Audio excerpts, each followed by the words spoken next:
Eesti Guinessi rekordite ujuja ja keskkonnaaktivist Merle Liivand avas Miamis jalgpalli MM-iks jalgpallifännidele taaskasutatavatest materjalidest väljaku.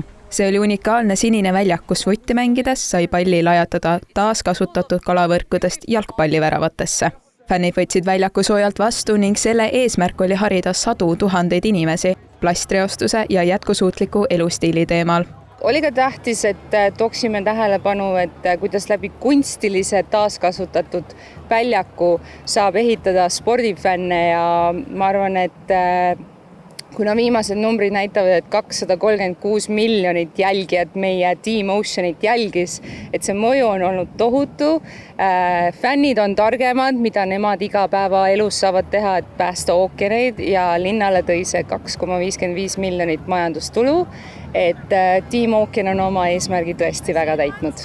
Eesti Merineitsi missiooniks on juba pikemat aega olnud ühendada keskkonnasäästlikkust spordi ja erinevate inimestega. Väljakul vutti mängimine tõi kokku erinevatest rahvustest fänne, kes said oma jalgpalli MM-sisesed vastasseisud kõrvale panna ja koos ühise eesmärgi nimel töötada.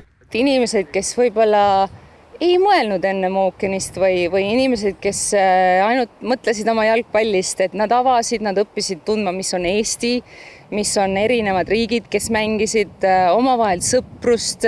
Vahepeal ei räägitud isegi omavahel samad keelt, kas oli inglise või hispaania keel, aga saadi nagu omavahel hakkama, korjati koos prügi. Merle Liivand on aastate jooksul eest vedanud mitmeid projekte, mis suunavad inimesi keskkonna hoidmisele mõtlema. Fännitsooni loomine oli tema jaoks aga seni üks meeldejäävamaid.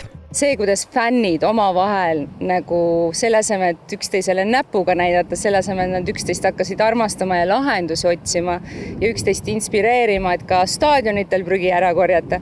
Ma arvan, et seda ei oleks mitte keegi ette suutnud ennustada, aga see liikuvus oli üks, ma ütlen tõesti, see näitab seda, et maailm suudab ühtsena asju teha ja ühtsena lahendusi tuua.